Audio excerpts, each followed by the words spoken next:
definitely responsible for, I say, a lot of music that's come out of the South over the last 10 to almost 15 years and whatnot. You're originally though from the Bay Area and whatnot. So I gotta ask you, what got you into producing and what brought you to Atlanta? What got me into producing is, if anybody know me or know my story, I'm a church musician, and I'm still a church musician to this day. But starting off, man, young, daddy preaching, mama direction the choir. You being young in church all the time, you looking for something to do since you been in church all the time. So playing with the instruments is what I started doing. So I started playing the drums, then started playing the piano and the organ and stuff like that. So naturally, I became a musician.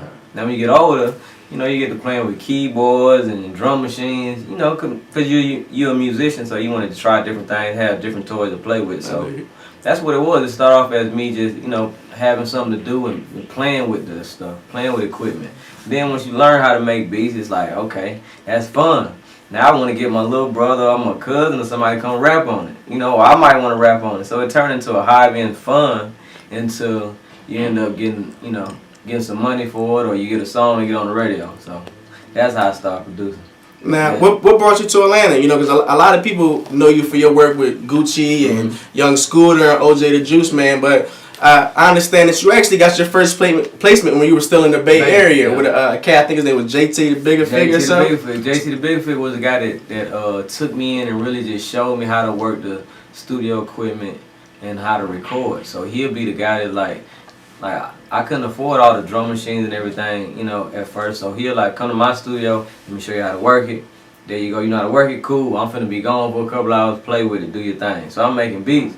So, he the one kind of put me in the game of learning how to make beats, and when my beats start sounding good enough, he had to deal with Priority way back then. Okay. So, he working with E40 and B Legit and all the Bay Area, legends. So me being, a youngster that's making beats up under him, I started making beats good enough for them to start rapping on. I just remember it was a guy named San Quinn that's from the Bay that, was like, our rap hero down there. So as a young producer, for him to rap on one of my beats, it's like, oh, God, I done made it. You know what I mean? Major, I dig yeah, so making beats in the Bay and working with all them Bay Area cats is kind of what got me started.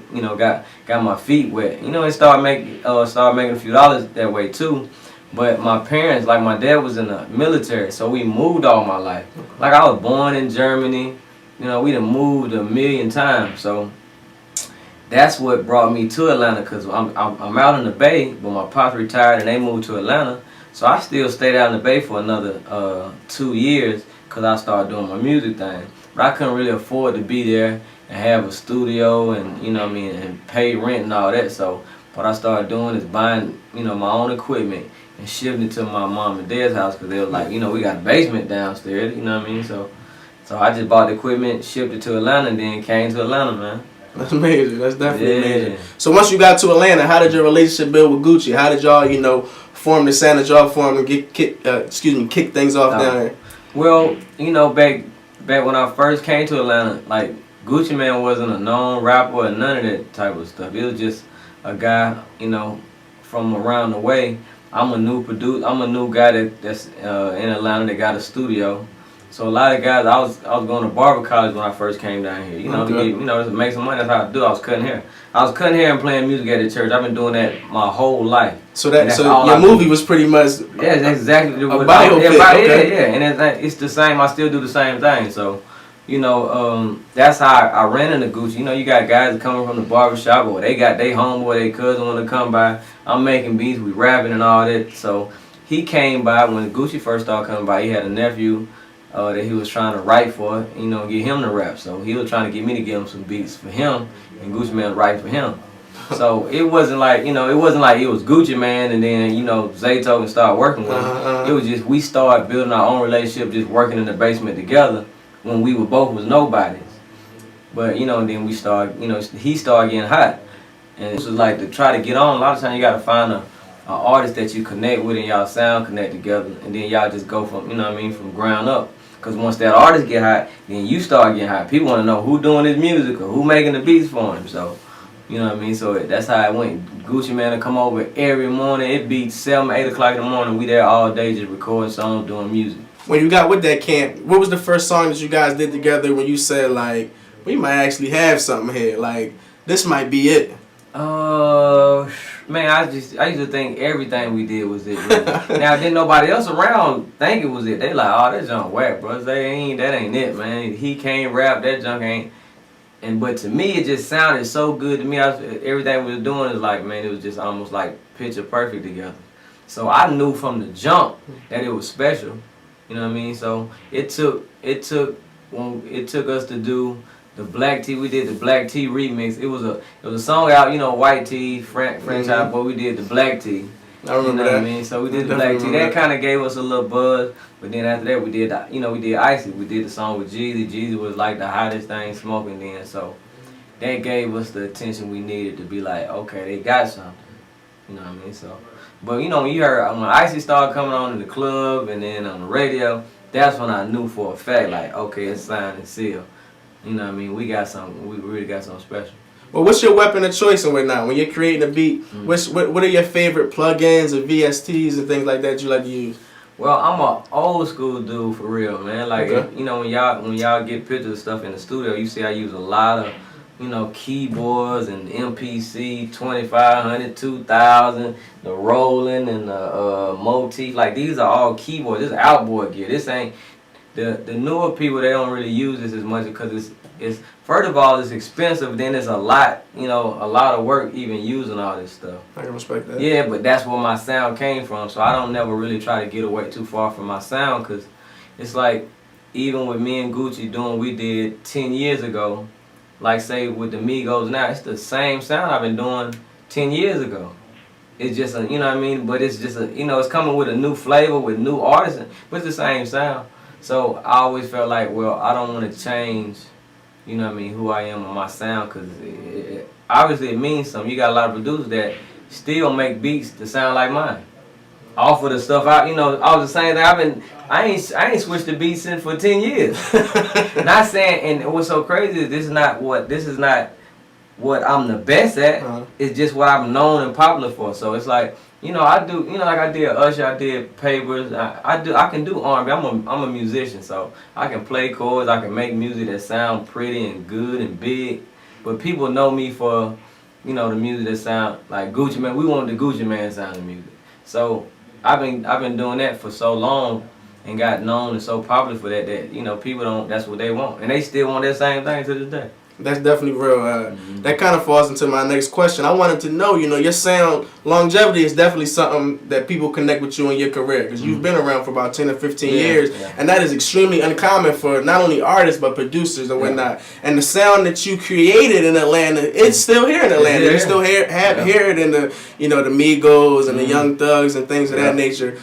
You were responsible for possibly the biggest record of 2013 last year with the Migos, entitled Versace. But I was doing research and things of that nature, and I found out you actually made that beat in about 2011 or 2012. Yeah. So what was it about that beat that had you, give that to the Migos and that, pop off in 2013? As a producer, a lot of times you got beats that just automatically just stick out to you. You know what I mean? It's like, okay, because you make a million beats. I got a million beats in here.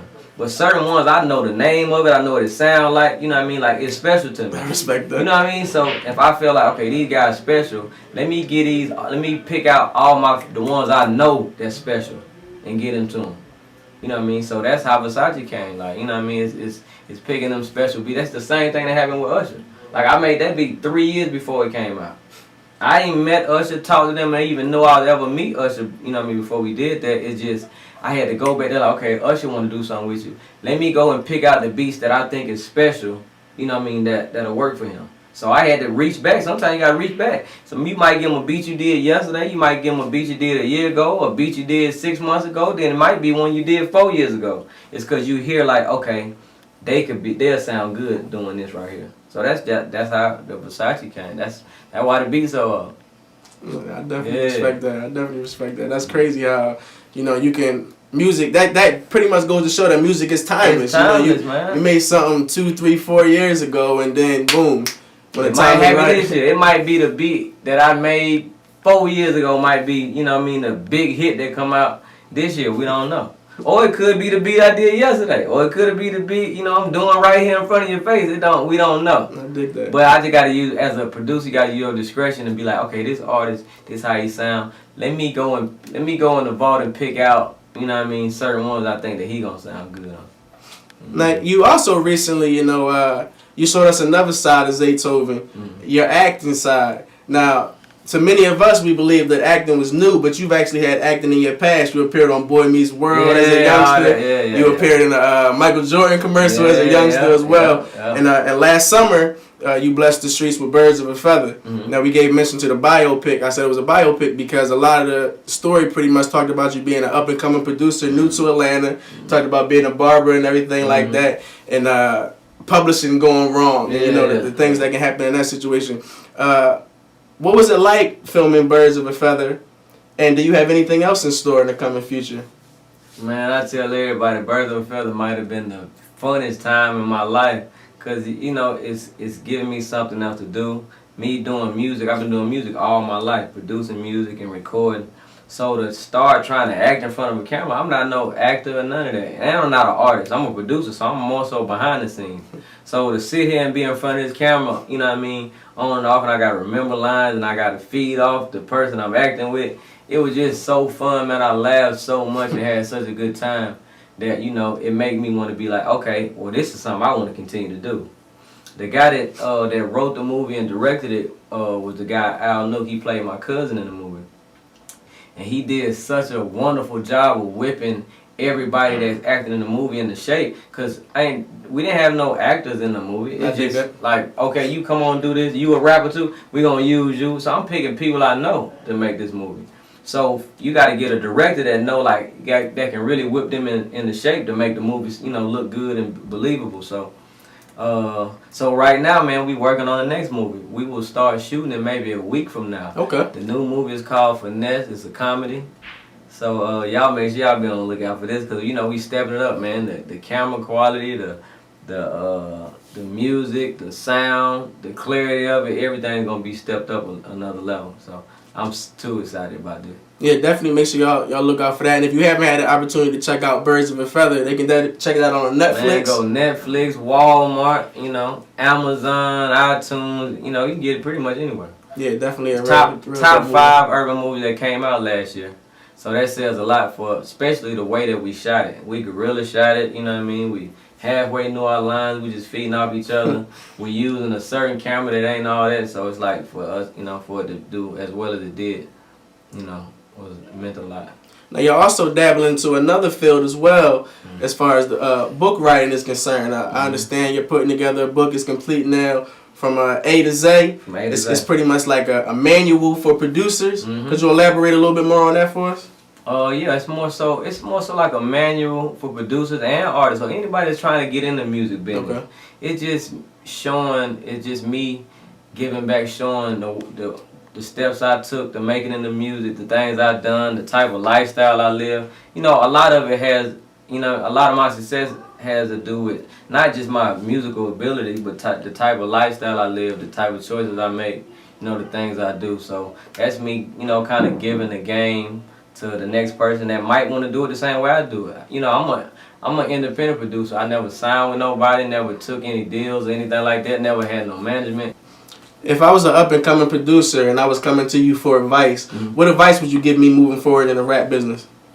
Well, if you're trying to, first of all, you got to get noticed. So as a producer, the only way to get noticed right now is making yourself available to all the hot new guys that's in it. So, it's a new generation of artists rapping now. You got, like Young Thug. Well, I'm speaking from Atlanta. Like Young Thug, Pee Wee Longway, Migos, Johnny Cinco, all these new guys. If you're a new producer trying to get in the game, you got to go find these guys with spots they rapping at. Pull up on them, give them some beats, exchange numbers, or pull up to wherever studio is. And right now, it's like a give. You got to give right now. All you got. That's what the way I made my name is put up on people, and I might give somebody 40 beats. You know what I mean? Like take all 40 beats. I don't care what. Just rap on them. So after a lot of people start doing that, and they rapping on them. With my tag and my name. Oh, Zaytoven did the beat, this and that. It circulates, man, and gets your name popping, and then it's crazy because that's how you can start charging folks. Now they want to be. I was giving away for free. Now I'm charging you the high for. You know what I mean? Charge you high for them because I done made myself hot enough, man. So for a producer, you got to really, give your stuff away. Especially if it's hot. Run up on these guys, build a relationship. Because a lot of people just like, man, Zay, I don't want to give my beats away. Man, these folks got to pay for it, but ain't nobody going to pay for something they don't even, they don't even know who you are. And it's getting worse and worse nowadays because people that's making real good beats, they sell them for $100. You got SoundCloud, you got all these different internet spots where you can go get beats, man, that sound just as good as anything, and then ain't really got to spend a lot of money. So, and I think the other key to being successful as a producer, like I said, was finding that artist that you have a niche with, that y'all got a sound together. Cause if you got faith in this artist being somebody, or that artist can possibly blow up, you doing the music for him. That's when he blow up, you'll blow up. I'm almost just as curious as you are, really. You know what I mean? It's like that's what keeps me excited about this music, man. Is not really knowing everything that's that's in the future. I like to keep that as a surprise. So, but of course, y'all make sure y'all stay tuned for the book, man, and the movie, and of course all the hottest new music. Kind of working with a lot of big stars, people that you done seen me work with before, new people. Got a lot of big records on the way too, man. So y'all just stay tuned. If people want to follow your movement and look up some of your music, past, present, and future, how can they go about doing that? Looking up the music, man, it's hard to say. It's so many social media sites that you can probably Wikipedia, YouTube, and anything will just type in my name. I promise a whole lot of them. I'm thinking about trying to see if I can be in the Guinness book, man. I got so many songs. I was looking at my Wikipedia the other day. I was like, dang, I did that many songs. There's so many songs that don't make no sense. So, but other than that, man, I'm on Instagram. You go to, and everything is Zaytoven Beats with a Z at the end. ZaytovenBeatz. That's Instagram. That's Facebook. That's Twitter. That's all the above. Y'all heard what it is, man. It's your man Eldorado, hip hop since 1987, live in Atlanta with this brother Zaytoven right here. Stay tuned. 2014 is gonna be real interesting.